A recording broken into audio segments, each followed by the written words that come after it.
საბრძო სკოლა ლიცეუმი კვირიკე. სკოლაში სწავლება მიმდინარეობს თანამედროვე აპრობირებული მეთოდით.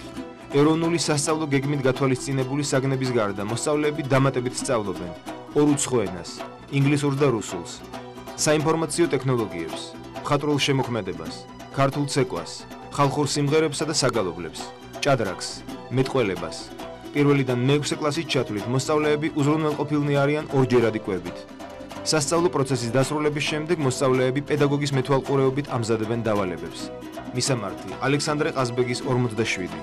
დამატებითი ინფორმაციისთვის დაარეკეთ ნომერზე 551 63 30 00. სკოლა ლიცეუმი კვირიკე. მომავლის საქართველოსთვის. დილა მშვიდობისა, ეთერშია ჩვენი დილა, თათიასთან და ნიკასთან ერთად. დღეს ჩვენს გადაცემაში მოგიმზადეთ ბევრი ახალი საინტერესო და კარგი ინფორმაცია, ასე რომ დარჩით ჩვენთან ერთად და ისიამოვნეთ დილის ეთერით. მაშ ასე, დღეს თქვენ გაიგებთ, თუ რა უნდა გააკეთოთ იმისთვის, რომ აიმაღლოს განწყობა, როდესაც ხალისი არ გაქვთ და გეჩვენებათ თითქოს ყველაფერმა დაკარგა აზრი.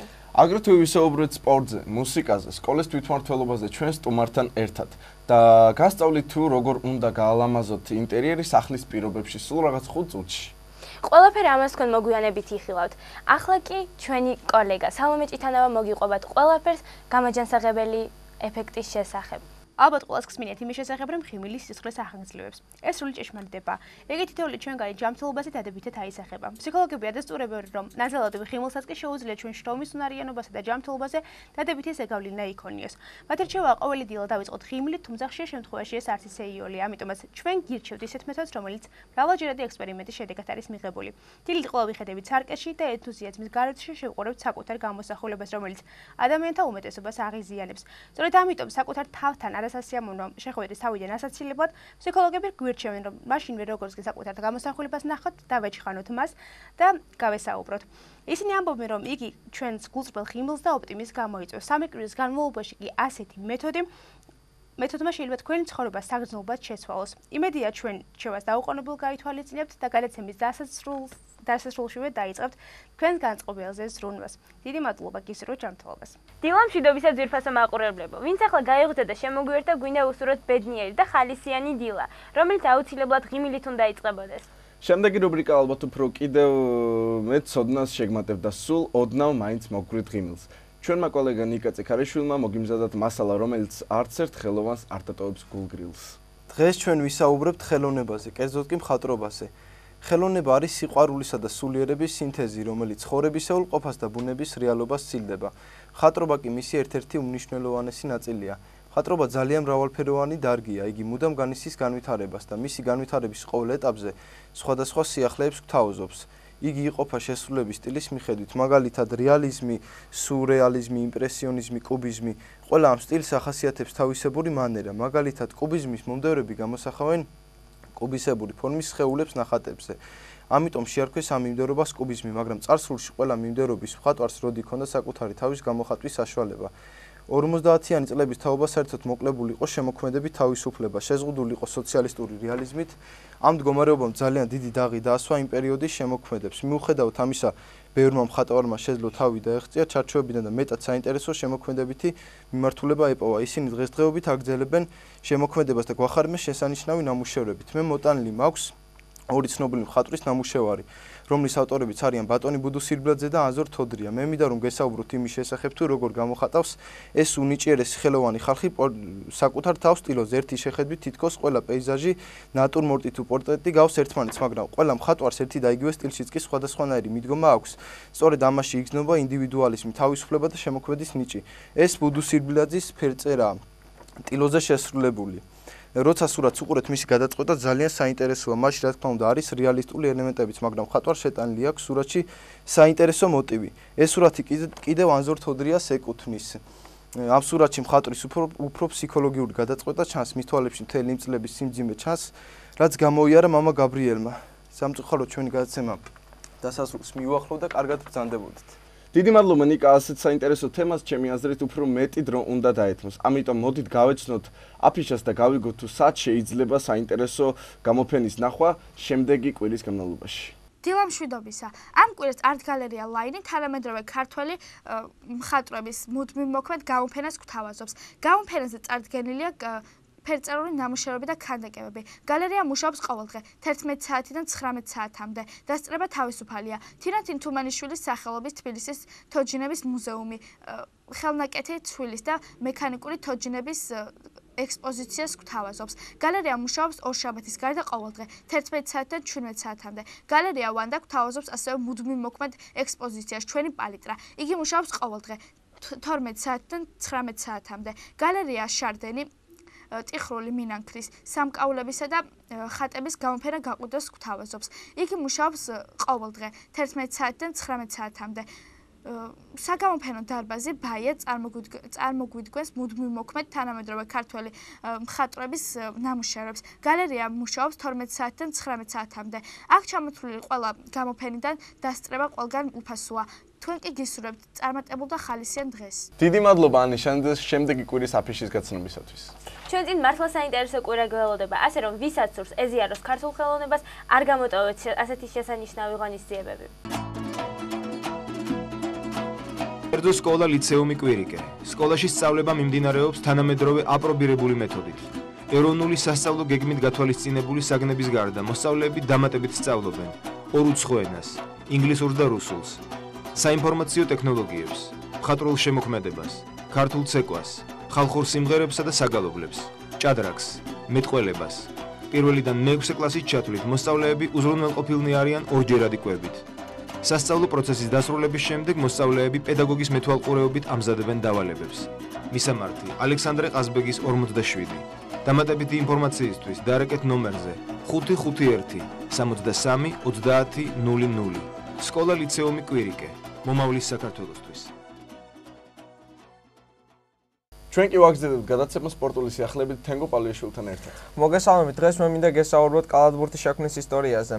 კალათბურთის შექმნა დაიწყო ეს 1891 წლის ჯეიმს ნეიმსმითმა. იყო სპორტული კლუბის ხელმძღვანელი. უბრალოდ დარბაზი ჰქონდა მას, სადაც ბავშვები ყოველზე იკრიბებოდნენ და სხვადასხვა თამაშებს აწყობდნენ, მაგრამ მან ჩამოკიდა ატმისღისგან დამზადებული კალათი, სადაც ისინი ჩაალაგებდნენ ბურთებს. ვინაიდან ზამთარში არავინ არ სარგებლობდა ამ დარბაზით და არც იყო მოთხოვნადი ეს სხვადასხვა სპორტის სახეობები. ამიტომ ამან გადაწყვიტა, რომ გამოეცოცხლებინა ცოტა დარბაზი. ასევე მინდა დავამატო, რომ კალათბურთი თავიდან ესეთი სულაც არ იყო. სულ სხვანაირი ბურთი იყო, სულ სხვანაირი წესები იყო, არ იყო არანაირი დრიბლინგი, არ იყო არანაირი გარბენი. ამაში ყველაზე დიდი წვლილი ტონი ჰენკელმა შეიტანა. მან შემოიღო ეს გარბენის წესი, სამქულიანების როლის წესი, სამწამიანის წესი. პირველი თამაში NBA-ში ჩატარდა NBA დაარსდა უბრალოდ 1956 წლის 1 ნოემბერს, მაგრამ პირველი თამაში ჩატარდა 1892 წლის 20 იანვარს. და ალბათ რა ანგარიში დასრულდებოდა ეს თამაში შენი აზრით? უფრო უკეთესი იქნებოდა თუ თქვენ გაგვეცნოდით ამ ინფორმაციას. არა, მე ვფიქრობ, რომ 3-5.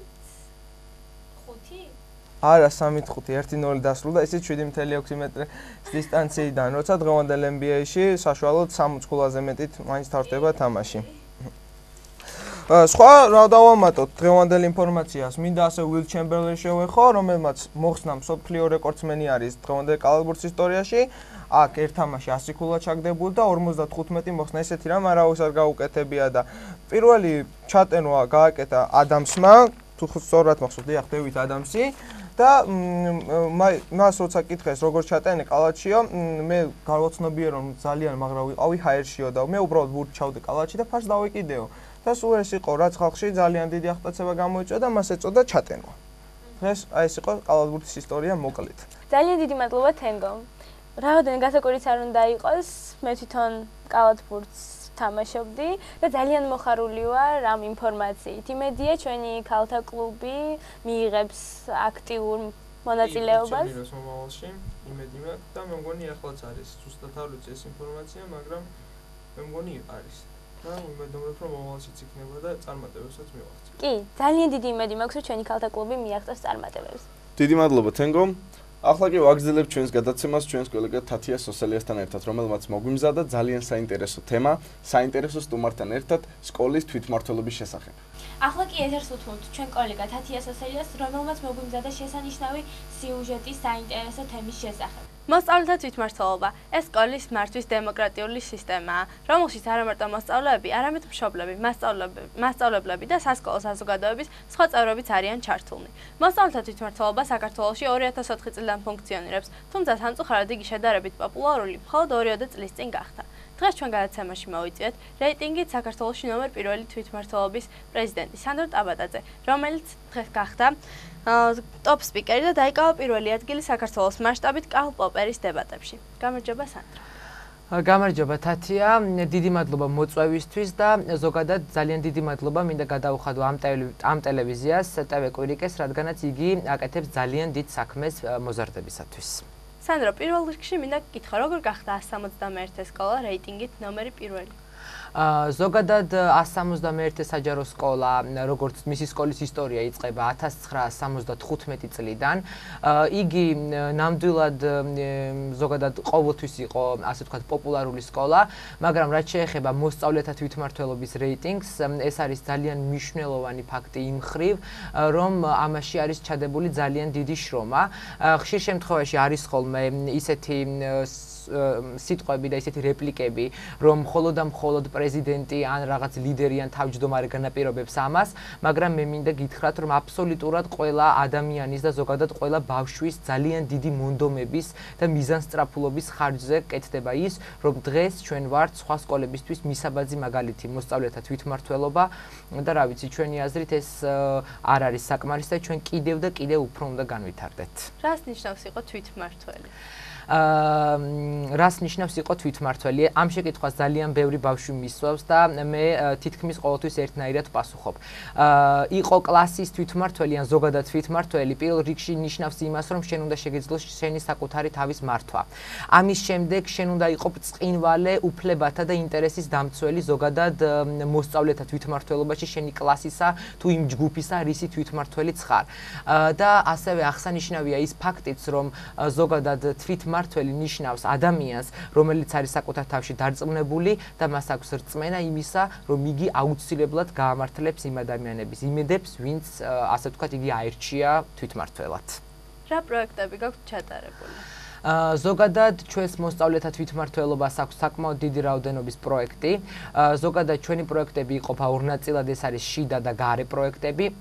შიდა პროექტები არის როგორც სპორტული, ასევე ინტელექტუალური და შემოქმედებითი, ეს არის ჩვეულებრივი მოვლენა, მაგრამ დაახლოებით წელიწადში ეს არის 15-20 რიცხვამდე აღწევს და ასევე არის, რა თქმა უნდა, ვიქტორინები კლასებს შორის, რათა კონკურენტუნარიანი გარემო გაიზარდოს უფრო, ხოლო გარე პროექტები გვაქვს ძალიან მასშტაბური, რადგანაც ჩვენ დავგეგმეთ უკვე და ეს გაკეთდა ეს პროექტი, ეს იყო ლეიკემიით დაავადებულ ბავშვებთან, როდესაც ჩვენ იაშულის კლინიკაში ვიყავით წასულები და დავეხმარეთ ამ ბავშვებს და ჩვენ გვყავდა ძალიან ბევრი სპონსორი. ასევე აღსანიშნავია პროექტი, რომელიც ჩვენ განვახორციელებთ თბილისის სახელმწიფო უნივერსიტეტთან ერთად და ეს იყო ერთად დავეხმაროთ ბავშვებს, პროექტის სახელწოდება იყო შემდეგნაირი და ჩვენ გავწვდით თბილისს და ასევე ჩვენ ვიყავით სოფელ ბედიანში, ქუთაისსა და ზესტაფონში, სადაც შეზღუდული შესაძლებლობის მქონე პირებთან, ასე ვთქვათ, ჰქონდა კონტაქტი და მათ კიდევ ერთხელ გავახსენეთ, რომ მოსწავლეთა თვითმმართველობა, ჩვენი სკოლის მოსწავლეთა თვითმმართველობა ყოველთვის იქნება ასეთი ადამიანების და ზოგადად ადამიანების გვერდით. და რა გეგმები გაქვთ უახლოეს მომავალში? ზოგადად ჩვენი სკოლის მოსწავლეთა თვითმმართველობას აქვს ძალიან ახლო კავშირები არასამთავრობო ორგანიზაციებთან. მე პირადად 6 არასამთავრობო ორგანიზაციის მიერ დაგეგმილი პროექტის წევრი ვარ, მათ შორის რამოდენიმე ორგანიზატორიც და ამის გარდა ჩვენ გეგმავთ, რომ ჩვენ გვაქვს ზოგადად თვითმმართველობაში სკოლის გარეთა დაწესებულებები და გარდა უნივერსიტეტებისა და მსგავსი არასამთავრობო ორგანიზაციებისა, რომლებიც ძალიან კარგი პარტნიორები არიან ხშირ შემთხვევაში, ჩვენ გვსურს, რომ გავცდეთ, ასე ვთქვათ, თბილის ფარგლებს და დავიმეგობროთ სხვადასხვა სკოლები და ასევე ძალიან კარგი იქნება თუ სხვა ქვეყნის სკოლებსაც დავიმეგობროთ და უკაცრავად ეს იქნება ძალიან კარგი მაგალითი სხვა სკოლებისათვის. სხვა სკოლები ახსენეთ. რომელ სკოლასთან ხართ დამეგობრებული? ზოგადად მეგობრობის თანამემორანდუმი გვაქვს გაფორმებული პირველ ექსპერიმენტალურთან, პირველ ექსპერიმენტალურ სკოლასთან, თუმცა არიან კანდიდატები, მათ შორის 21 საჯარო სკოლა, 51 საჯარო სკოლა და ბევრ სკოლასთან, რომლებთანაც ანუ ჯერ თვითონ ასე ვთქვათ ორმხრივი მოლაპარაკება არ ყოფილა, თუმცა ჩვენ ვაპირებთ, რომ ეს გავმართოთ, რადგანაც ეს სკოლები არიან ის სკოლები, ვინც რეალურად უნდა შექმნას ამინდი მოსწავლეთა თვითმმართველობაში. და მე მაქვს ინფორმაცია წეროვანის ნომერ მე-13 საჯარო სკოლაზე და როგორც მახსოვს თქვენ პროექტი გქონდათ ჩატარებული. ნამდვილად ჩვენ შეგვიძლია ვიამაყოთ იმით, რომ ჩვენ ვართ პირველი სკოლა მოსწავლეთა თვითმმართველობის მხრივ, რომელიც გაცდა, ასე ვთქვათ, თბილისის ფარგლებს გარეთ და დაუმეგობრდა წეროვანის მე-13 საჯარო სკოლას და ეს არის ძალიან დიდი და მნიშვნელოვანი ნაბიჯი ზოგადად ჩვენი, ასე ვთქვათ, მოღვაწეობის ისტორიაში. უფრო ზუსტად თუ შეგიძლია მესაუბრო თვითმმართველობის აგებულებაზე.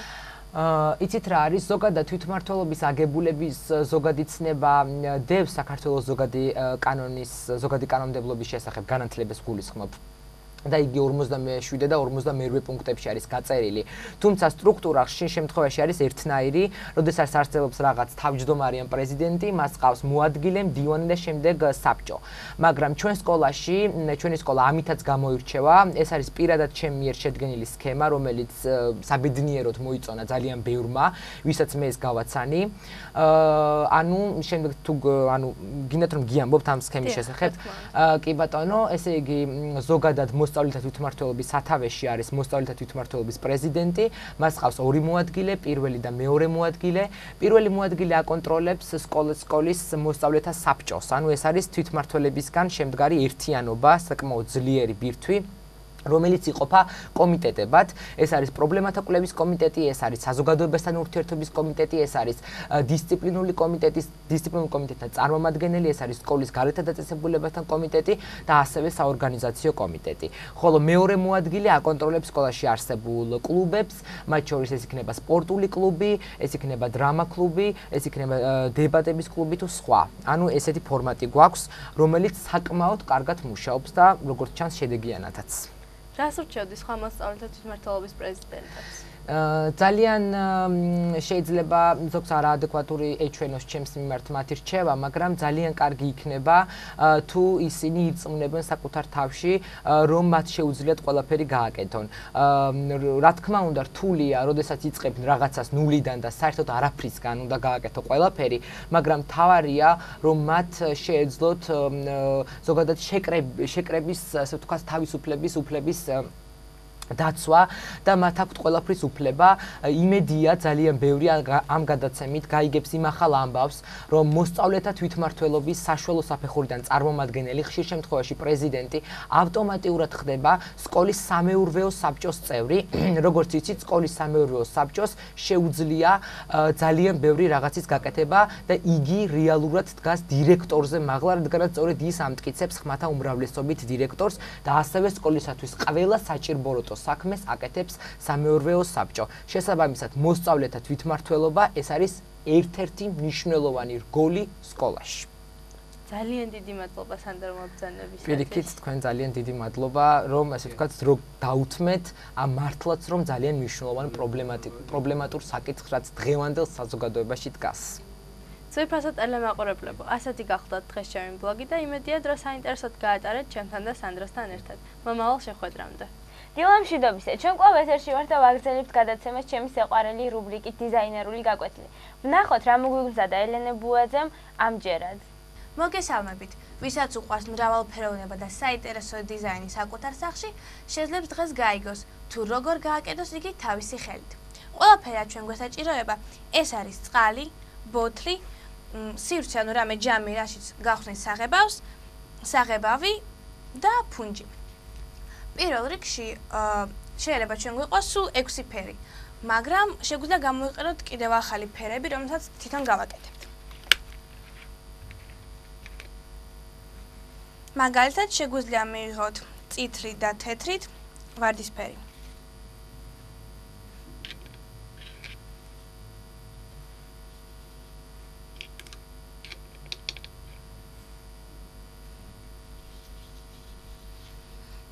ამისთვის ყველაფერად ჩვენ გვჭირდება, ეს არის უბრალოდ პალიტრა. ასევე შეგვიძლია გამოვიყენოთ ლურჯი და თეთრი ცისფრის მისაღებად, სტაფილოსფერი შეგვიძლია მივიღოთ ყვითლით და წითლით, ხოლო იასამნისფერი 3 ფერის შერევით. ეს არის წითელი, ლურჯი და თეთრი.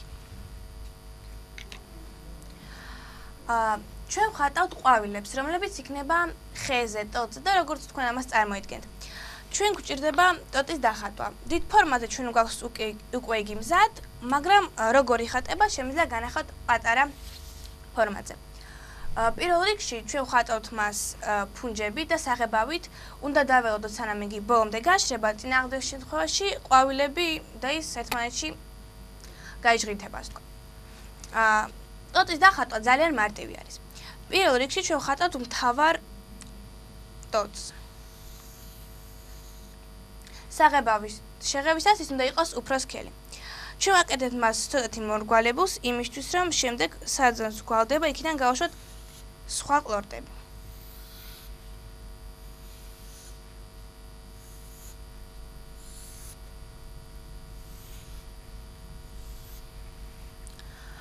მთავარი ტოტი შეღებისას უნდა უფრო გამამუქოთ.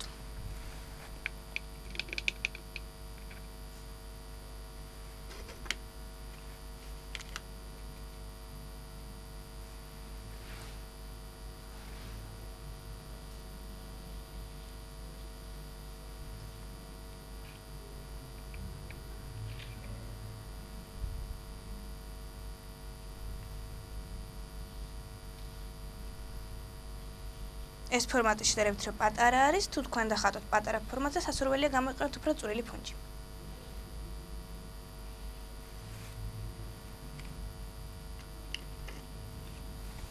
მის დახატვა ძალიან მარტივი არის, მაგრამ რადგანაც არის პატარა ფურცელი, რომელიც ჯერ არ არის მშრალი, ჩვენ გადავალთ უფრო დიდ ფურცელზე.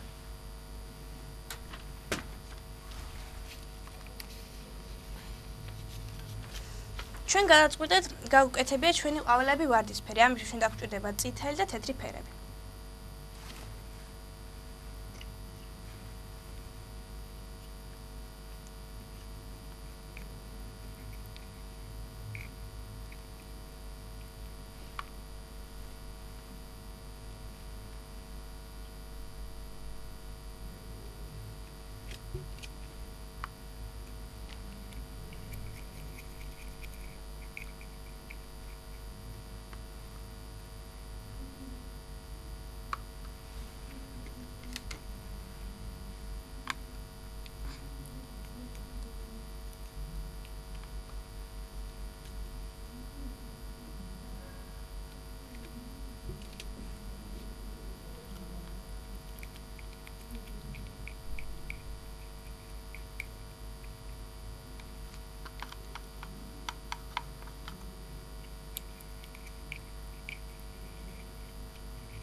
ჩვეულებრივ წითელი ფერი უფრო ჭარბობს, ამიტომ ვარდისფერი გამოდის შედარებით უფრო მუქი, შევეთქვას ღია წითელი.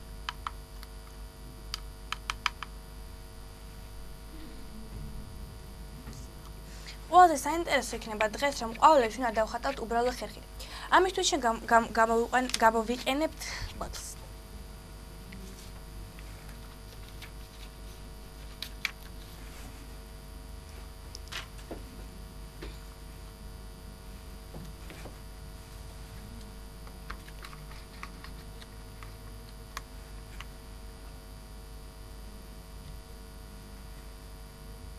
შეიძლება იყოს ნებისმიერი ზომის ბოთლი, თუ თქვენ გამოიყენებთ 2 ან 3-ს, ის გამოვა ბევრად უფრო საინტერესო და ლამაზი.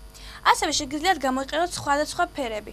ამის თუ სხვადასხვა ფერები გაქვთ, რას კურველია, ნახატი გამოვა უფრო მრავალფეროვანი და ლამაზი.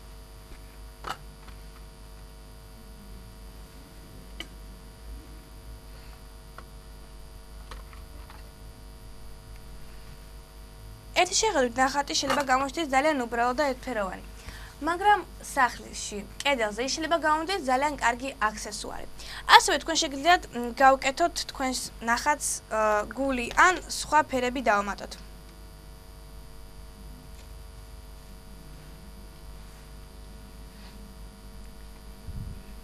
აი ასე შეიძლება გააკეთოთ ძალიან საინტერესო დიზაინი თქვენი სახლთვის სულ რამოდენიმე წუთში. მადლობთ. დიდი მადლობა, ძალიან მომეწონა ეს იდეა. სხვათა შორის მეც და ვეცდები იგივე გავაკეთო სახლში მისვლისთანავე. კიდევ ერთხელ დილამშვიდობის ძვირფასო მაყურებლებო, ჩვენი გადაცემა სამწუხაროდ დასასრულს მიუახლოვდა. და ჩვენ მას ყველაზე სახალისო და პოზიტიური მუსიკალური რუბრიკით დავასრულებთ, რომელსაც ჩვენი კოლეგა თათული ქოცნაშვილი გაგვაცნობს. ჩვენ კი დაგემშვიდობებით მომავალ შეხვედრამდე. კარგად ბრძანებოდეთ. დილა მშვიდობისა. ალბათ დამეთანხმებით, რომ მუსიკას ყველა ადამიანი უსმენ ჩვენი ხასიათიდან გამომდინარე. მეცნიერება დაამტკიცეს, რომ მუსიკა ადამიანის ფსიქიკაზე ზემოქმედებს. მას შეუძლია კარგად ცუდ ხასიათზე დაგვაყენოს. ყველას გვაქვს მოსმენილი სხვადასხვა ჟანრის მუსიკა, მაგრამ ისი წარმოშობისა და განვითარების ისტორია ძალიან ცოტამ თუ ვიცით. მეც თქვენთან ერთად გავიცნობი მუსიკის სხვადასხვა ჟანრებსა და მის წარმომადგენლებს. დღევანდელ თანამედროვეობაში ჯაზი საკმაოდ ცნობილი და გავრცელებული მიმდინარეობაა. მოდით დღევანდელი დილა ჯაზ და მისი შექმნის ისტორიას მივუსმოთ. რა არის ჯაზი? ეს სიტყვა ძალიან ხშირად გვესმის. ჯაზი ორიგინალური ამერიკული მუსიკალური ხელოვნების ფორმაა, რომელიც ადრეულ 1920-იან წლებში ნიუ-ორლეანში გაჩნდა. იგი ეფუძნება დასავლეთის მუსიკალურ ტექნიკასა და თეორიას და მის განვითარებაში უდიდესი წვლილი მიუძღვის აფრო-ამერიკელთა კულტურულ ტრადიციებს. ჯაზისთვის დამახასიათებელია რბილი ნოტები, სვინგი, კომპოზიცია, პოლირითმია. პირველი ჯაზ მუსიკა აფრო-ამერიკელების მიერ იქნა დაკრული ნიუ-ორლეანში. პირველ ჯაზმენად კი ბადი ბოლდენი ითვლება, რომელიც უკრავდა კორნეტზე. მაგრამ როდესაც ვიდახით, რომ ბადი ბოლდენი იყო პირველი ჯაზმენი, რა თქმა უნდა, ეს ფორმალურად არის. ანუ სინამდვილეში პირველი ჯაზმენები ჩაის პლანტაციაში მომუშავე ზანგი მონები იყვნენ და ცხადია მათი არათუ სახელები, არამედ ნაწარმოებებიც კი უცნობია. პირველ შემსრულებლად ამერიკაში ბადი ბოლდენი ითვლება, ხოლო ქართული ჯაზის პიონერად ჯანო ბაგრატიანი უფროსი, რომელმაც 30-იან წლებში ჩამოაყალიბა ჯაზ ორკესტრი, რომელიც წინ უსწრებდა პოლიტექნიკური ინსტიტუტის ჯაზ ორკესტრი იოსებ ტუღჟის ხელმძღვანელობით. გეპის ორკესტრი ხალხში დიდი სიყვარული და სიმპათიით სარგებლობდა. ჯაზის წინამორბედი მუსიკალური ჟანრებია რეგტაიმი და ბლუზი. მე-20 საუკუნის 20-იან წლებში ჯაზი გავრცელდა ევროპაში, ხოლო შემდეგ მთელ მსოფლიოში. ჯაზი აღმოცენდა ბლუზზე, რომელიც დასავლეთ აფრიკული კულტურისა და ტრადიციების საფუძველად ჩამოყალიბდა და რომელსაც საფუძველი დაუდო გათავისუფლებულმა აფრიკელმა მონებმა სამხრეთ ამერიკაში. ჯაზ მუსიკოსი ვინტონ მარსალისი აღნიშნავდა: ჯაზი შავკანიანთა უცნაური გამოგონებაა. სწორედ რომ შავკანიანები იყვნენ ჯაზის ლეგენდები, როგორიცაა რეი ჩარლზი და ლუი ამსტრონგი. მათი გენიალური ქმნილებები დღემდე ძალიან ცნობილი, აქტუალური და მოსმენადია. საქართველოში ჯაზი 60-იანი წლებიდან ვითარდება. იმ პერიოდში ესტრადაზე გამოჩნდა გიული ჩოხელი, რომელმაც ევროპაში გამორჩეულ ჩეხოსლოვაკიის ჯაზ ორკესტრთან ერთად ჩაწერა რამდენიმე ფირფი და სოპოტის ფესტივალზე პირველი ქართველი გამარჯვებული გახდა. გიულის მიერ შესრულებული სიმღერები სემ კოსლოუს, მისტერ პაგანი და გერშვინის მომხიბვლელი რიტმები ევროპელი შემსრულებლის ოქროს ფონდში შევიდნენ. 1968 წელს გიული ჩოხელი წარმატებით მონაწილეობდა ჯაზის ლეგენდასთან დიუკ ელინგტონთან ერთად.